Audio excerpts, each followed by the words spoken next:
Podem se assentar.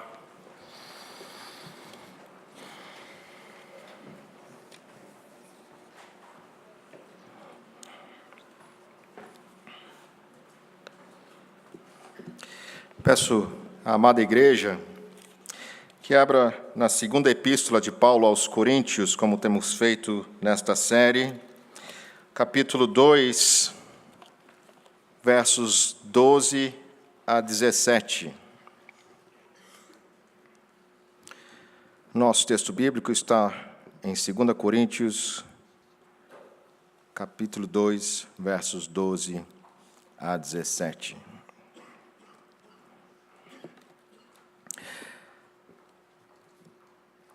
Vamos ler com atenção, essa aqui é a palavra de Deus.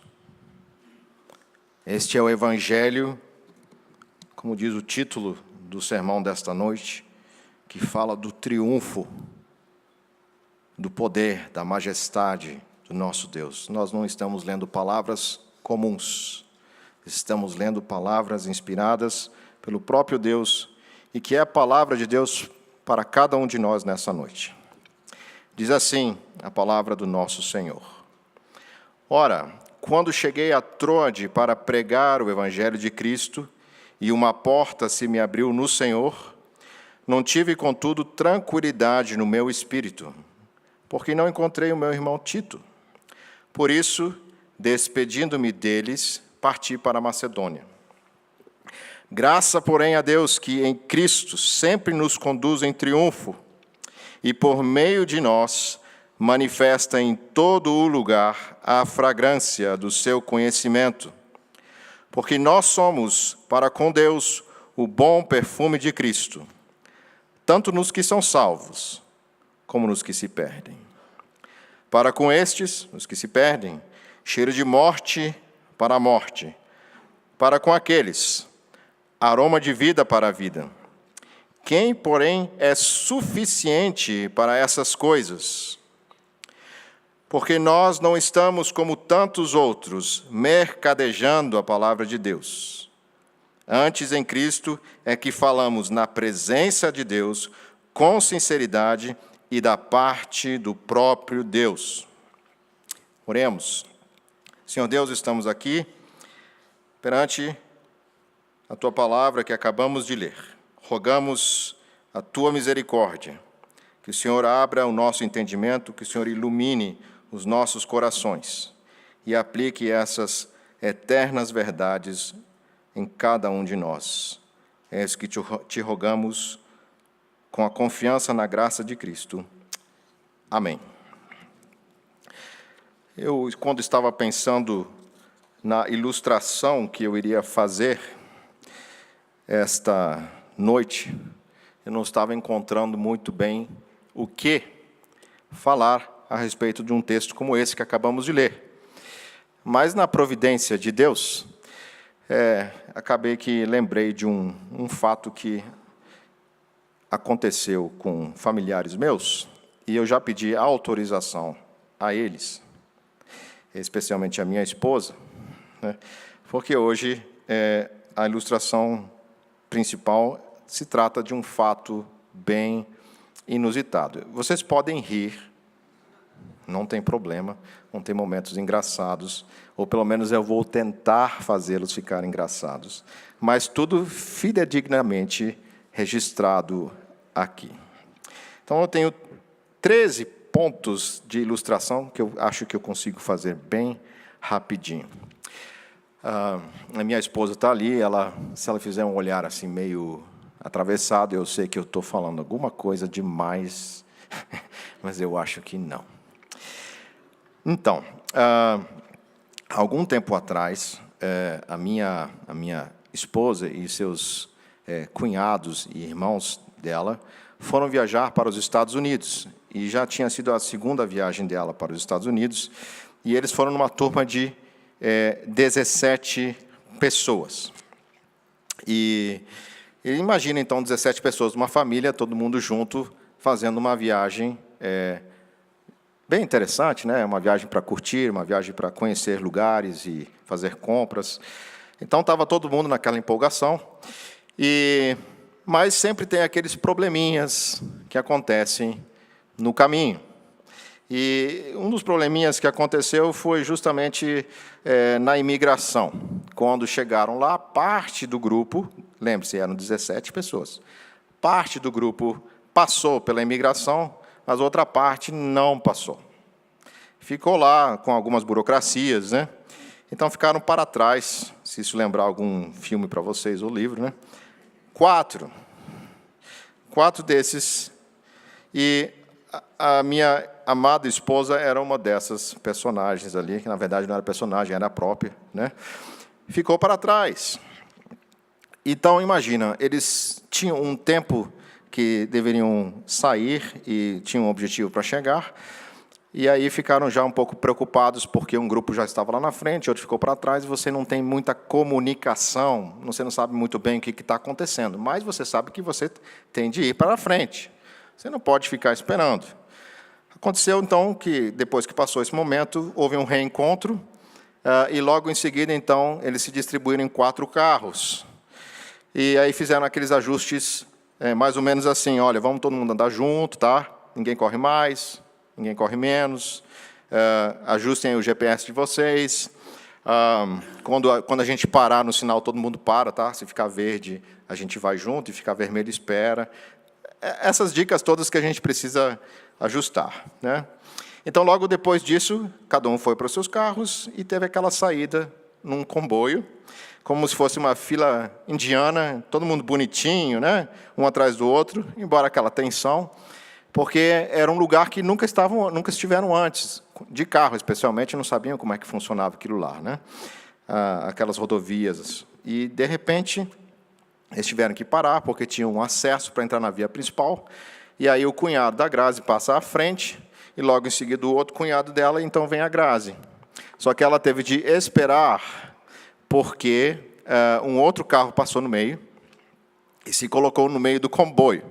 Então, ali já começou um pouco da tensão. E, para complicar um pouquinho mais, logo em frente havia uma bifurcação. Então, imagine, né? 4 carros na frente, um outro tinha entrado no meio, e vinham os outros dois carros logo atrás. O que aconteceu era o que era imaginado, né? O que vocês podem estar imaginando. Uma turma foi para esse lado, e o outro grupo foi para o outro lado, né? Então, metade do comboio segue a rota certa, mas a outra metade segue a rota errada. E é, de novo, um momento de tensão. Perde-se o contato, né? Desespero no grupo da Grazi, né? Desespero no grupo do cunhado que estava à frente, porque não tinha mais esse contato, e ninguém tinha pensado em mandar alguma mensagem de WhatsApp, nada. Aquele momento não passa isso na cabeça, né? Todo mundo fica tenso. Mas o que estava acontecendo no carro da minha esposa, segundo o testemunho próprio dela e com autorização, era o seguinte: estava no carro minha sogra, a tia da Grazi, tia dela, a irmã dela e a sobrinha de 5 anos, e todas preocupadas, porque perderam o caminho. Pouco depois começa um choro coletivo.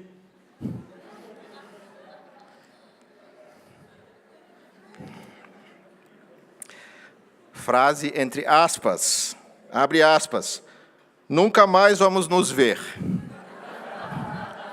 Fecha aspas.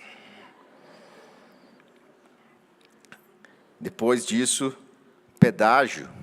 Um pedágio. Vejam, o pacote incluía tudo, não havia necessidade de pagar pedágios, mas pagaram pedágio, no nervosismo. Então, entre pedágios, lágrimas e desespero, de repente lembraram do GPS, e o GPS, então, voltou a guiá-las para o caminho correto, e, após alguns minutos, eles se reencontram com os outros familiares na rota correta, e há, então, aquela grande alegria, aquele momento de congraçamento, é um momento onde todos ficam alegres porque foram reencontrados e unidos. Eu espero que essa ilustração nos ajude agora no sermão, porque nós vamos tratar de algo que tem a ver um pouco com isso. Se vocês perceberam na leitura, nós vamos ver em resumo, que o triunfo do Evangelho se mostra na comunhão, na sua proclamação, na proclamação do Evangelho, e na exatidão da palavra de Deus. Mais uma vez, em resumo, hoje nós vamos ver que o triunfo do Evangelho se percebe na comunhão dos irmãos, na sua proclamação e na exatidão da palavra de Deus. E nós vamos ver isso em 3 partes. A primeira parte, nós vamos tratar sobre o triunfo do Evangelho na comunhão, versos 12 e 13. A segunda parte, o triunfo do Evangelho na sua proclamação, na proclamação do Evangelho, dos versos 14, 15 e 16. E, finalmente, o triunfo do Evangelho na exatidão à palavra de Deus, no versículo 17. E assim, então, que o Senhor nos ajude a seguir nessa jornada e que ninguém se perca até o final. Vamos ler novamente, então, os versos 12 e 13. O triunfo do Evangelho na comunhão.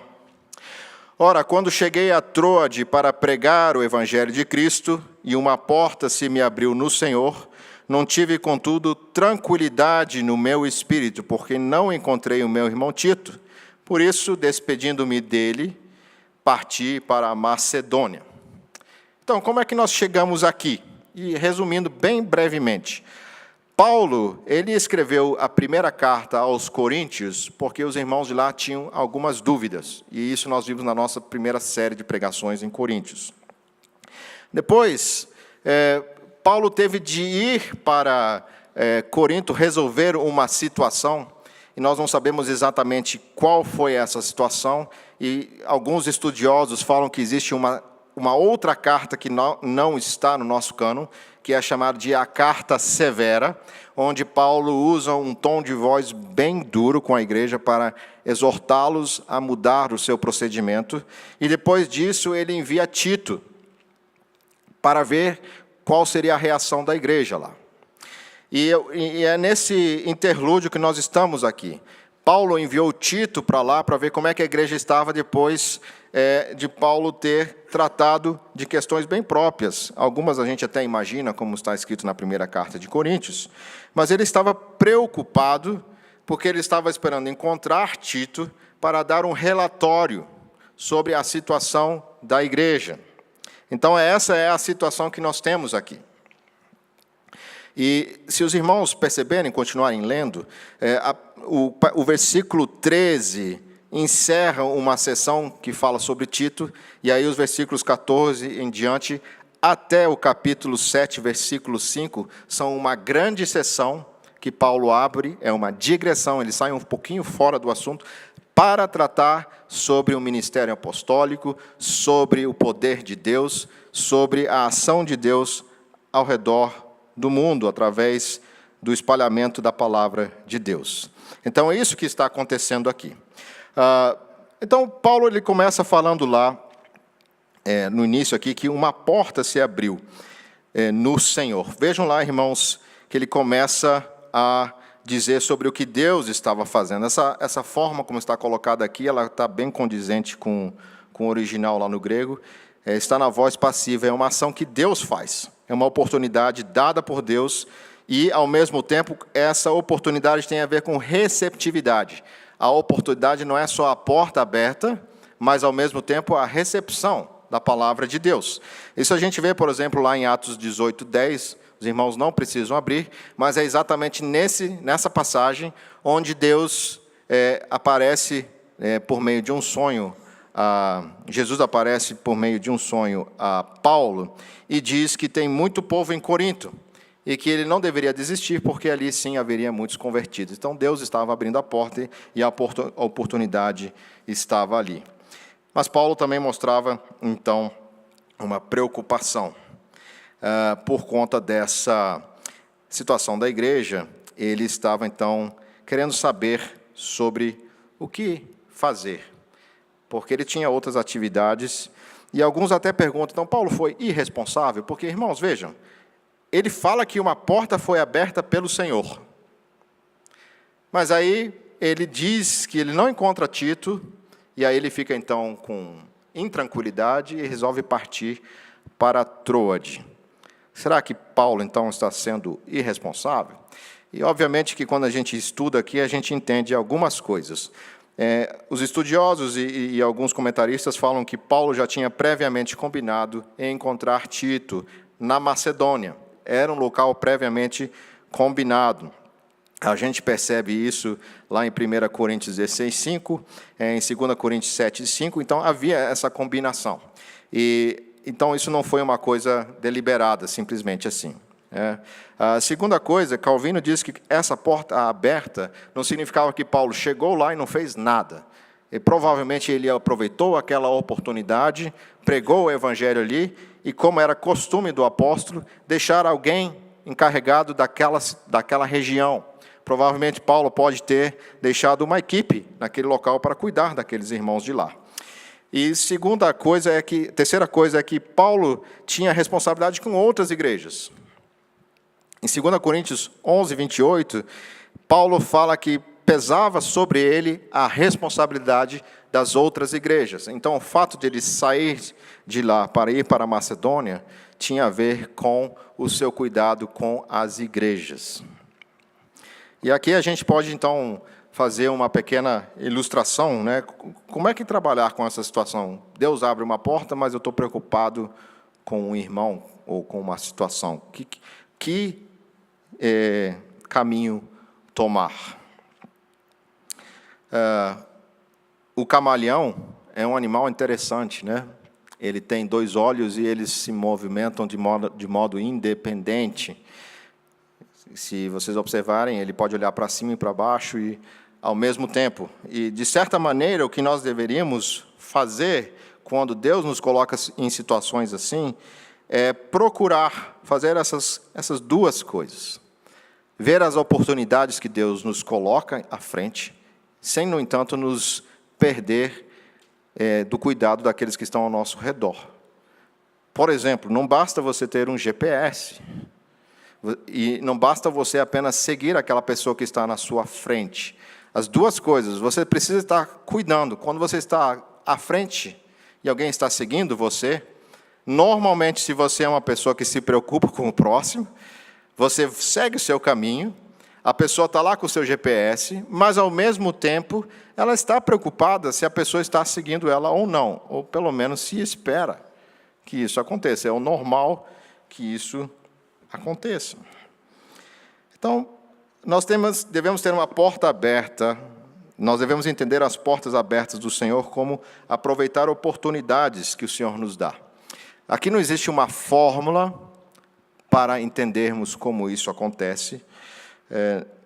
Jesus não vai mais lhe aparecer num sonho, o céu não vai mais se abrir, mas nós temos formas de entender como Deus trabalha. Por exemplo, o local onde você está, você percebe que tem pessoas interessadas em ouvir a palavra de Deus? Porque tem às vezes, que a gente fala da palavra de Deus em alguns locais que as pessoas não querem ouvir. Mas tem outros locais onde nós falamos e as pessoas têm sede de ouvir a palavra de Deus. Alguma coisa está acontecendo lá. Essa é uma oportunidade que Deus está lhe dando. E o nosso Senhor também fala, em Mateus 7, que nós não devemos lançar pérolas aos porcos, aqueles que rejeitam as pérolas do Evangelho. O que significa isso? Se você está num determinado local, pregando a palavra de Deus, mas sempre há uma rejeição a essa palavra, talvez ali não seja o local onde você deveria estar. Mas, de modo geral, nós devemos entender que aonde o Senhor nos coloca, nós somos chamados a pregar o Evangelho. Outra dica que a gente pode utilizar aqui é observar as circunstâncias. Se você está na sua faculdade, se você está no seu trabalho, há oportunidade? Se há, uma coisa que às vezes é esquecida, essa missão é feita em conjunto com a igreja local. Talvez esteja faltando sabedoria da sua parte e, de repente, como abordar essas pessoas.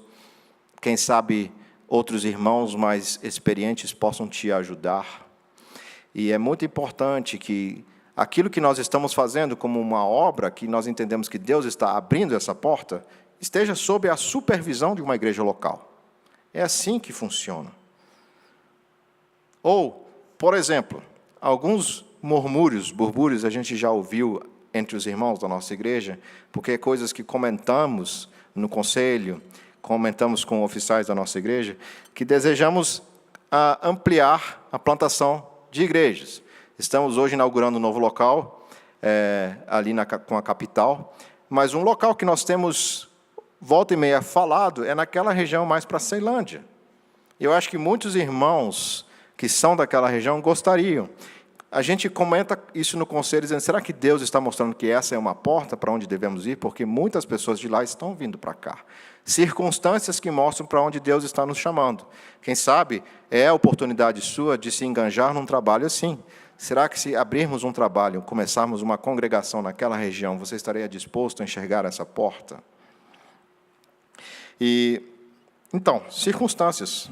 Palavra de Deus, acolhimento dessa palavra, nós temos várias maneiras de observar isso.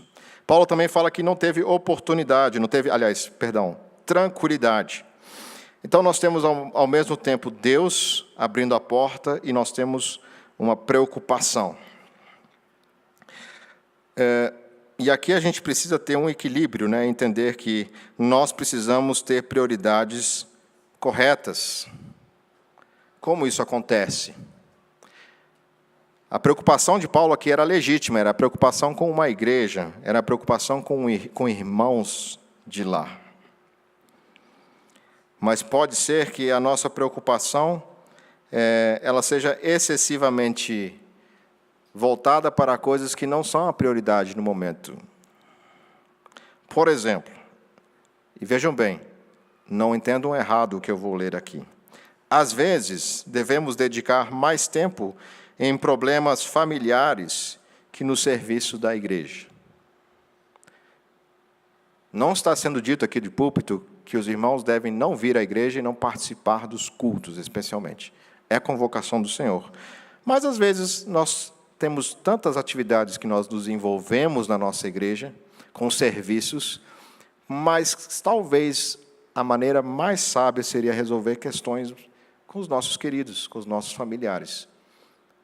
Às vezes, vir para a igreja é um escape. Às vezes, é uma fuga. Às vezes, a gente nem sabe disso. Então, analise o seu coração, observe, será que você está servindo a Deus? Entendendo que a porta que o Senhor te deu é uma porta aberta e que você tem que fazer tudo agora.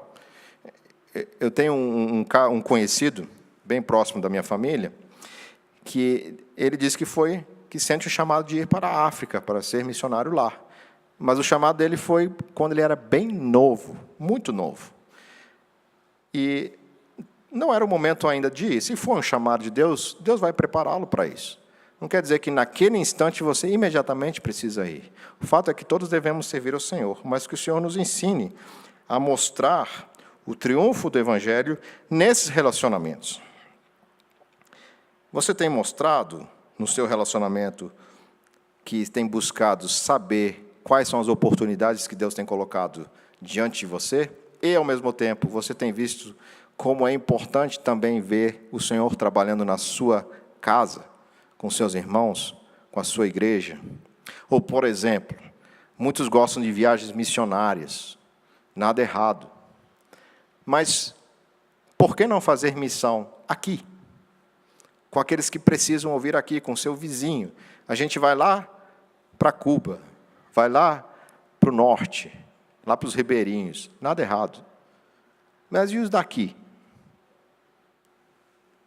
Como é que a gente tem lidado com isso?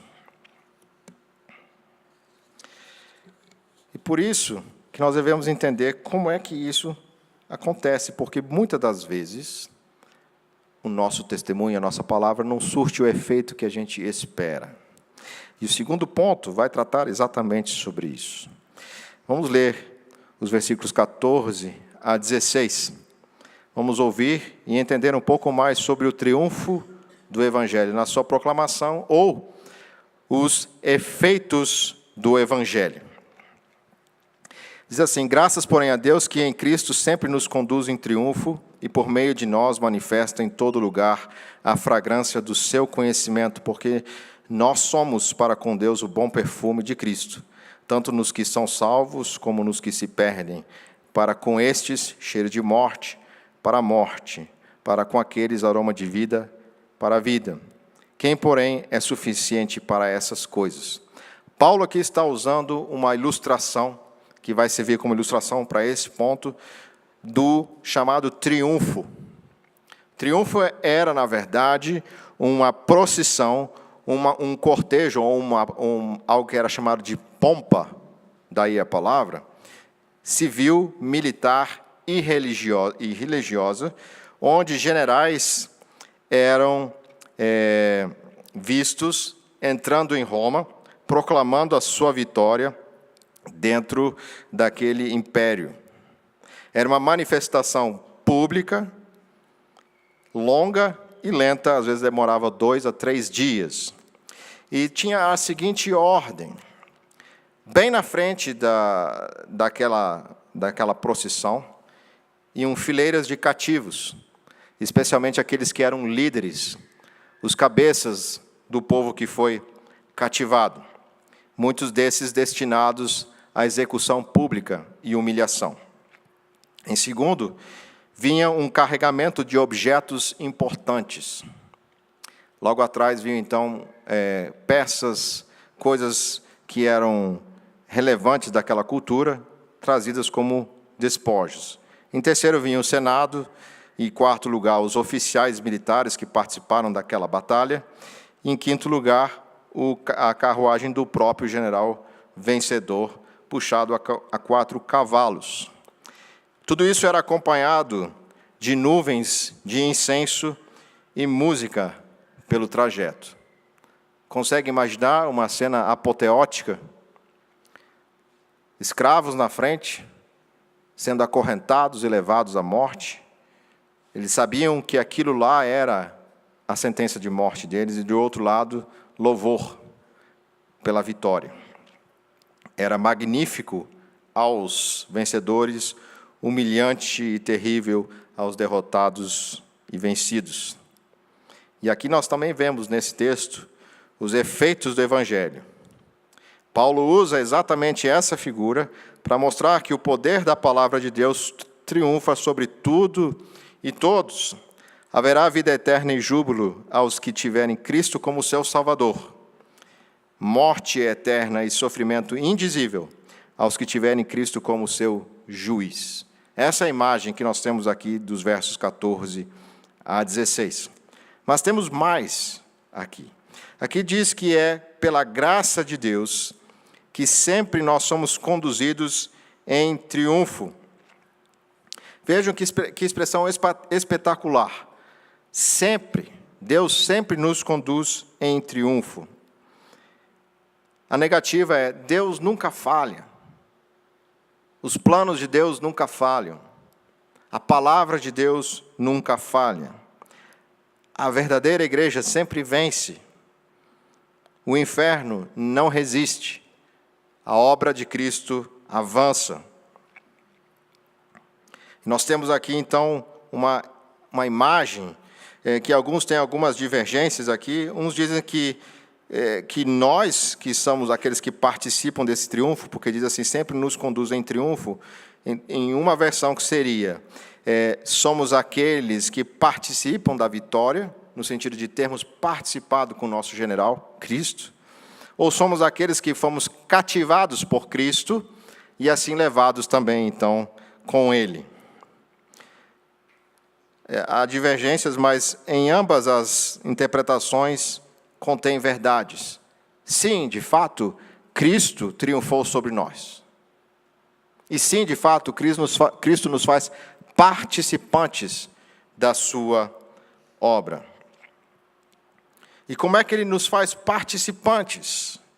Aqui diz que, por meio de nós, versículo 14, Ele manifesta em todo lugar a fragrância do seu conhecimento. Vejam, o versículo 14 começa com a graça de Deus, e ele termina por meio de nós. Aqui nós temos esse belo casamento entre a soberania de Deus, é por meio da soberana vontade de Deus que isso acontece. Mas Deus usa pecadores como nós, para que isso ocorra. E aí vem, então, essa parte onde ele fala sobre essa fragrância do seu conhecimento. A imagem que Paulo provavelmente está usando aqui é essa imagem do incenso que era levantado, aromático, enquanto o general passava triunfalmente naquela sua jornada. E a ideia que ele coloca aqui é que esse perfume, esse bom perfume, é a fragrância do seu conhecimento. Esse genitivo seu aqui se refere ao conhecimento de Deus, ao perfume que vem de Deus. E é interessante quando nós falamos sobre fragrância do seu conhecimento, que quando falamos sobre perfume, fragrância ou cheiros, algumas coisas nos vêm à mente. Eu sei que daqui a pouco alguém vai fazer um caldo, já está fazendo um caldo, bem aqui atrás, gente. Talvez daqui a pouco você comece a sentir um aroma, algo gostoso. Um pouco diferente do que aconteceu lá em casa nesta manhã. Eu tentei fazer uma surpresa para minha esposa no café e não deu muito certo. Ela perguntou: o que está acontecendo aí na cozinha? Tivemos que abrir as janelas e vir para cá no culto e deixar tudo aberto em casa para ventilar, porque a situação da cozinha estava um pouquinho caótica, né? Mas os cheiros, eles expressam muitas coisas. Expressam memórias. Eu gosto de cheiro de fumaça, de madeira queimada. Isso me remete à minha infância, é algo nostálgico. Quando eu sinto esse cheiro, eu lembro da minha infância, eu morava numa fazenda. Então, isso é fácil de vir à minha memória. Mas, irmãos, qualquer um de nós, quando sente algum cheiro gostoso, especialmente em momentos especiais da nossa vida, aquilo começa a conectar com outras áreas da nossa parte biológica. A gente, às vezes, começa a salivar, começa a pensar em almoçar, jantar, ou tomar um caldo daqui a pouco. Mas o fato é que tem uma coisa bem interessante. O cheiro também me lembra de algo que se chama relacionamento. Porque nessas coisas todas, eu poderia dizer para vocês que perfume lembra o quê? Que você está perto de alguém. Se você está com o cheiro do perfume, né, se você sente o cheiro de perfume de alguém, significa o quê? Que você estava pelo menos próximo. Eu até estava discutindo um pouco isso com a minha esposa, né? Pois aí, se alguém chegar com cheiro de cigarro na sua casa, quer dizer que você estava fumando? Não necessariamente. A analogia não é perfeita, viu, gente? Mas pelo menos uma coisa a gente concordou: que você estava próximo de alguém que fumou. Não há dúvida que aquele cheiro evidencie isso. Então, por isso, nós ficamos, muitas vezes, sabendo alguma coisa sobre alguém através dos cheiros. E quando Cristo é a fragrância que nós exalamos, é porque nós deveríamos exatamente fazer as pessoas lembrarem de Cristo por meio de nós, por meio do conhecimento que nós temos de Cristo. Pergunta: quantos de nós, onde passamos, sabe quando alguém passa e deixa aquele perfume? Quantos de nós, por onde passamos, deixamos o perfume de Cristo? Quantos de nós podem ser reconhecidos pelo conhecimento que é proferido pela sua boca a respeito do Evangelho? As pessoas sabem que você foi conquistado por Cristo. Elas sabem que esse perfume é cheiro de vida e pode ser cheiro de morte. Que se elas crerem em Jesus Cristo, elas serão salvas. Mas que esse mesmo cheiro também pode ser a condenação delas, se elas não se arrependerem e crerem que Jesus Cristo é aquele general que finalmente vai dar cabo a toda a história, onde ninguém vai poder escapar da sua presença. Mas o texto avança e diz que nós somos para com Deus também esse bom perfume. E esse é o bom perfume de Cristo, ou seja, nós não podemos criar outro elixir, outra fragrância, porque tem que ser o perfume que o próprio Deus nos dá para que Ele mesmo aceite esse perfume. Isso significa que se nós queremos oferecer outra coisa em lugar de perfume, Se você sabe que tem o perfume tal, número tal, com nome francês, e você tenta oferecer alguma outra coisa que não é aquele perfume, ainda que o cheiro seja bem parecido, não é verdadeiro. É falso, é fake, né? E dependendo de onde você comprar, pode ser ainda pior, porque muitas das vezes esses perfumes eles não têm um bom fixador. Quem entende disso sabe muito bem como é que é isso, eu não entendo, mas é isso, gente. Se vocês usarem perfumes que são verdadeiros, esses serão bem aceitos. Para Deus, nós temos o bom perfume de Cristo, e somente esse pode ser aceito na presença do Senhor. Nós não podemos trocar a mensagem. Porque Ele é o nosso exclusivo Salvador. Essa mensagem da proclamação do Evangelho, ela tem Cristo como seu objeto, o seu sujeito é Cristo e a sua mensagem é Cristo. Eu não posso trocar esses elementos. Se eu faço isso, eu estou ofendendo a Deus. Eu não posso querer parecer um não crente. Isso é uma ofensa a Deus. Eu não posso mudar a mensagem do Evangelho. Isso é uma ofensa a Deus. Um pastor batista chamado David Fuller fez a seguinte pergunta: se você fosse acusado de ser um cristão, haveria provas suficientes para condená-lo?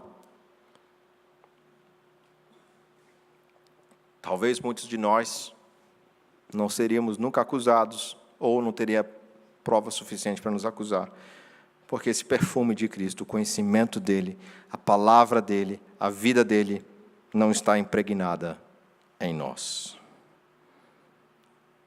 Mas outra coisa que a gente vê aqui, que o objetivo do Evangelho, em primeiro lugar, o propósito, é a glória de Deus. Veja, nós lemos em Isaías 55, que fala sobre o poder da palavra de Deus, que nunca jamais vai voltar vazia. E que Deus vai cumprir o seu propósito com a sua palavra. E aqui Paulo mostra que não há falha na pregação do Evangelho quando pessoas não se convertem, quando pessoas se perdem. O propósito do Evangelho é a glória de Deus. Em primeiro lugar, é isso, irmãos. Nós não pregamos o Evangelho, em primeiro lugar, para a salvação de pecadores. Nós pregamos o Evangelho, em primeiro lugar, para anunciar a glória de Deus por meio de Cristo em salvar um povo escolhido para si. Pessoas são salvas pelo Evangelho. Isso é glória para Deus. É consequência do poder do Evangelho. Mas pessoas também vão se perder ao ouvir a palavra de Deus. E isso também redunda em glória para Deus. Como? Se nós lembrarmos de vários textos da palavra, especialmente Romanos 9, fala que Deus retira a glória de todas as coisas. Aqueles que são salvos pela sua graça, para a glória da sua graça. E aqueles que são condenados, para a glória da sua justiça. E em tudo isso Deus é glorificado. Então, nós temos Jesus Cristo como Salvador ou juiz, e Deus é glorificado nesses dois papéis do nosso Senhor. A palavra de Deus nunca volta vazia, ela sempre procede de maneira que terá sucesso. Então, isso é um incentivo para nós. Seja fiel à palavra, testemunhe a respeito de Cristo. O Senhor vai usar essa palavra. Mas para que a gente não seja um pouco arrogante e ache que isso é possível pela nossa própria conta, veja como é que Paulo termina essa sessão. Quem, porém, é suficiente para essas coisas? Uma outra versão da Bíblia diz assim: quem estaria à altura de tal missão? E Paulo ecoa isso lá em 2 Coríntios 3:5, que ele fala que não é por ele mesmo que ele tem a capacidade de fazer alguma coisa, mas é porque Deus, por causa da sua graça, o capacitou a fazer isso. Então, esse texto começa com a graça de Deus, no versículo 14, e termina com essa pergunta retórica, que a resposta só pode ser uma: ninguém. Quem é suficiente para essas coisas? Ninguém. Somente Deus pode nos capacitar. Mas essa pergunta retórica, ela nos leva para o último ponto, que há um outro poder, há uma outra forma de tentar mostrar o Evangelho, que é uma forma falsa. Se aqui nós temos o poder de Deus, nós temos o contraponto aqui, que é essa falsidade. Nosso último ponto, o triunfo do Evangelho na exatidão da palavra de Deus. Vamos ler o versículo 17. Porque nós não estamos como tantos outros, mercadejando a palavra de Deus. Antes, em Cristo, é que falamos na presença de Deus, com sinceridade e da parte do próprio Deus. A palavra mercadejar, ela significa aqui um mascate, alguém que faz uma mistura de algum produto. Ele falsifica ou faz algo com uma imitação. Em Isaías 1:22, por exemplo, Deus faz uma condenação àqueles que colocam água no vinho, vendendo isso como se fosse algum produto, adulterando, ou, como a gente poderia falar hoje, gasolina batizada. Você abastece e aí depois você sente algum efeito no seu carro, talvez terá de levá-lo para a oficina. Essa ideia de mercadejar aqui é exatamente fazer artifícios para tirar alguma vantagem. E a palavra que Paulo aqui fala sobre ser sincero tem muito mais a ver com uma atitude interior. Ou seja, tem pessoas que falsificam a palavra de Deus, querendo obter alguma vantagem, ou existem aqueles que querem pregar a palavra de Deus com motivações, com uma atitude interior falsa. Na moda, nós temos uma palavra chamada transparência. A palavra transparência nos ajuda a entender o que Paulo quer dizer aqui. A palavra sincero, na versão grega, significa julgado pela luz do sol. A ideia era, se eu tinha um vaso e ele fosse danificado, e eu queria ainda assim tirar alguma vantagem e vendê-lo, eu colocava cera naquele local onde estava fendido, pintava o vaso e colocava ele à exposição como se fosse um produto sem defeito. Mas, se você usasse a luz do sol e apontasse para a luz do sol, você veria que naquele localzinho ali passa a luz solar, de maneira que você veria que aquilo ali era falsificado. E daí vem também a versão latina que a gente usa, que é sincero, ou sincera. Sincera, que todo mundo acha que já sabe, já ouviu falar, que é sem cera. Alguém que seja verdadeiro, ele não esconde nada por baixo de quem ele é. Ele é sincero, ele é verdadeiro. Nós percebemos aqui que muitas das vezes a gente passa em pedágios desnecessariamente. Nós pagamos por coisas que não precisávamos pagar. Como aconteceu com a turma que eu contei no início do culto, acabaram passando por lugares que não era necessário, já estava tudo pago. Já fazia parte do pacote. Mas, mesmo assim, nós temos dois problemas aqui. Alguns vendem o Evangelho. E isso está cheio, irmãos. Eu não preciso falar, citar nomes. Basta ligar a TV, basta ligar o rádio. Nós vamos ouvir, literalmente, gente vendendo o Evangelho como produto. Porque não entenderam o verdadeiro triunfo do Evangelho. O que é que o Evangelho promete?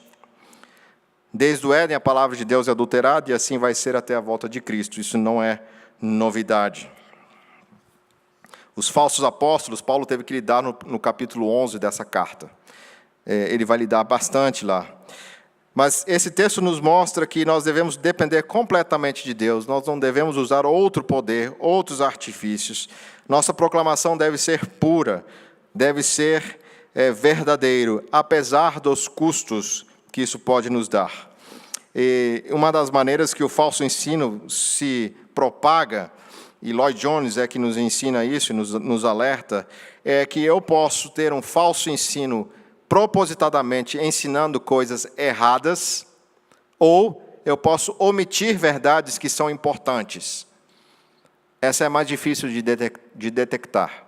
Eu posso falar mentiras Muitas pessoas conhecendo a palavra de Deus detectam.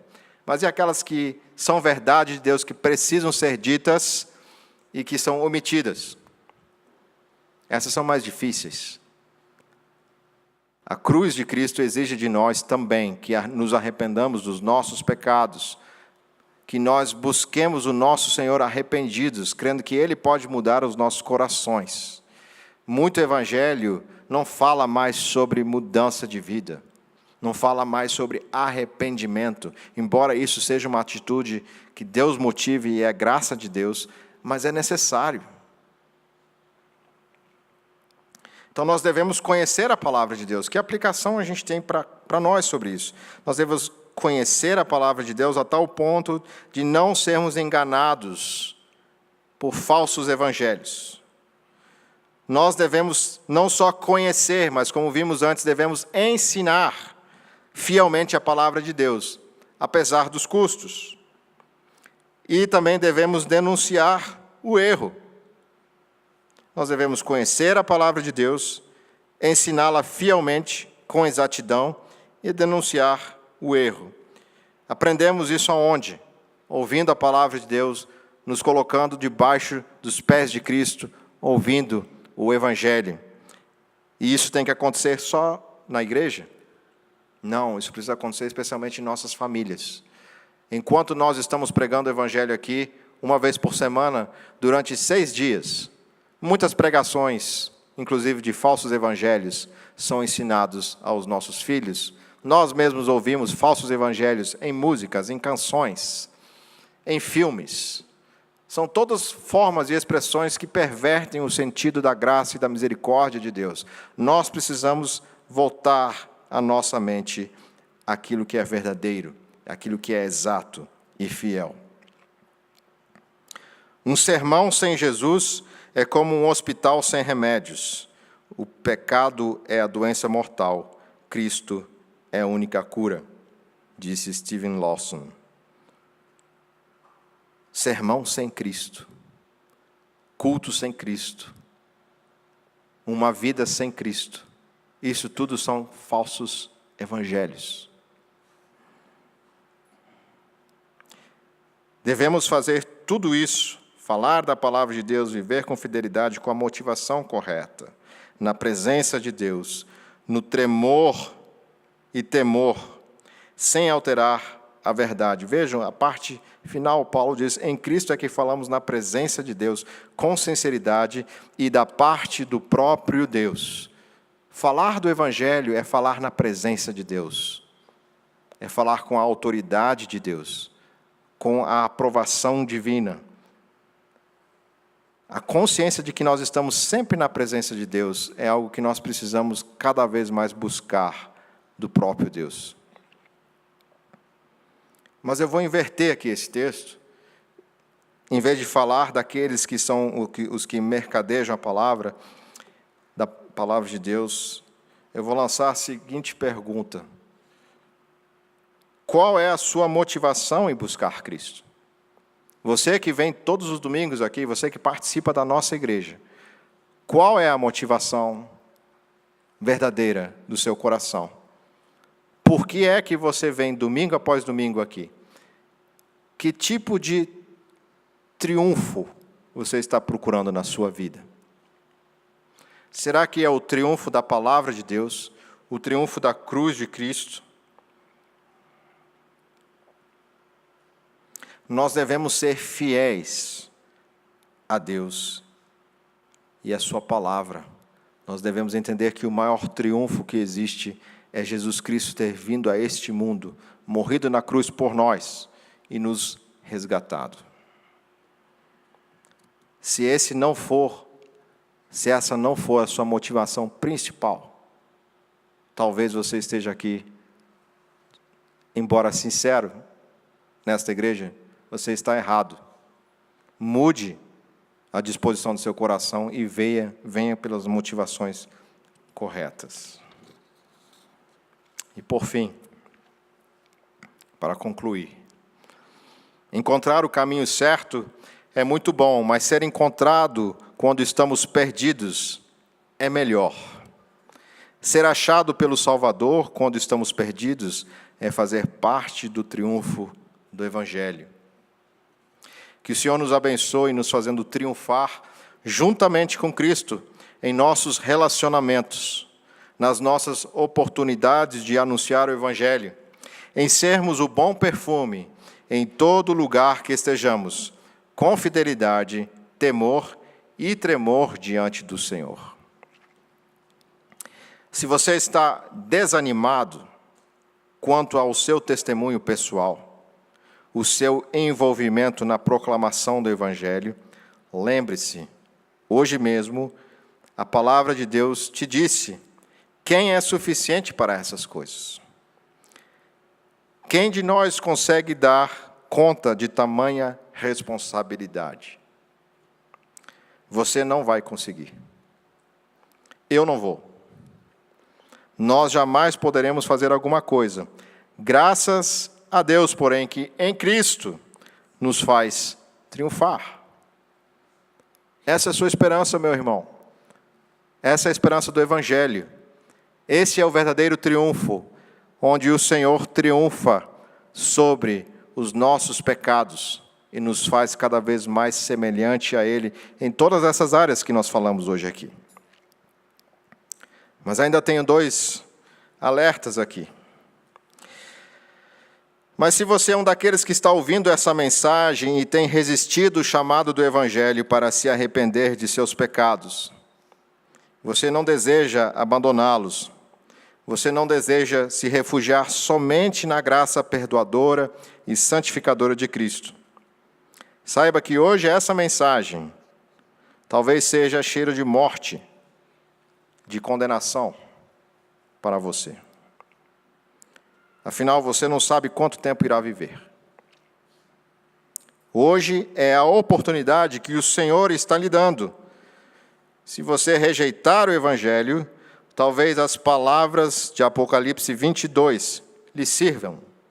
Continue praticando o pecado, continue no caminho da imundície, e veja que fim terrível acabará caindo sobre a sua cabeça.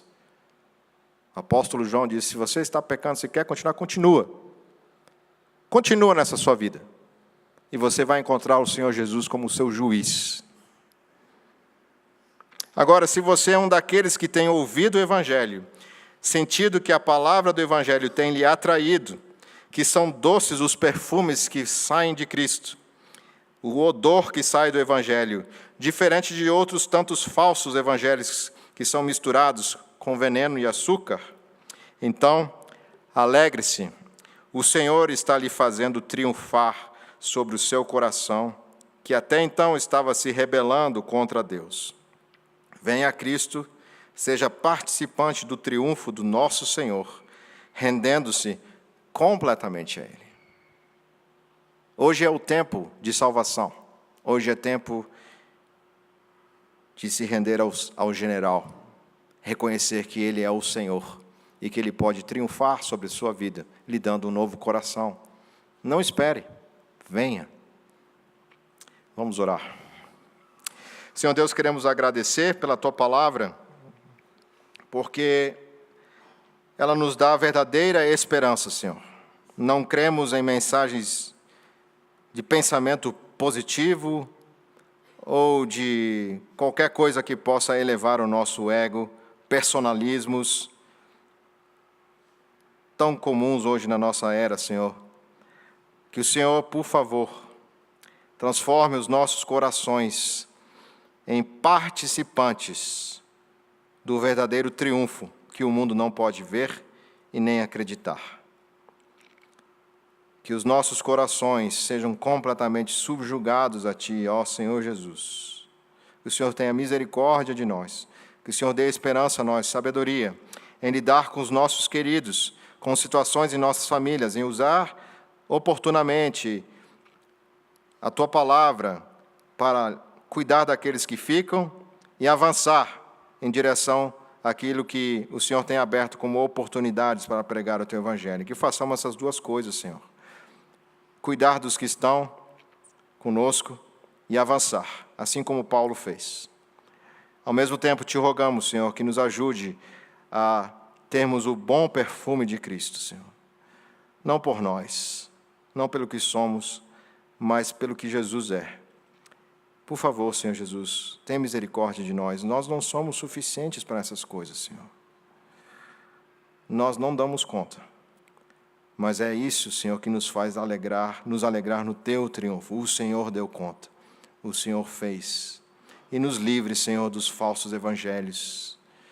Nos livre dos corações mal motivados, dos nossos próprios corações que buscam a Tua presença, o Teu evangelho por motivações que não são as motivações pelas quais o Senhor nos ensinou a Tua palavra. Livra de nós, Senhor, ídolos que tentam nos desviar da Tua verdade. E livra, Senhor, na Tua graça e misericórdia, a Tua igreja de falsos profetas, de falsos ensinadores e mercadejadores da Tua palavra, Senhor. Que tenhamos verdadeiros pregadores fiéis. Agradeçamos, Senhor, sempre a Ti, porque o Senhor tem colocado homens fiéis, e sabemos que isso também é dom Teu para nosso povo, Senhor. Que possamos apreciar ansiosamente, domingo após domingo, a nos assentarmos aos Teus pés, aqui, Senhor, nessa igreja, ou onde for, pregado o verdadeiro Evangelho, para que saiamos sempre esperançosos de que a nossa chegada triunfal na Tua presença está próxima, Senhor. Um dia estaremos contigo, e o Senhor já entrou. Nós te pedimos, ajuda-nos a entrar junto contigo. Em nome de Jesus. Amém.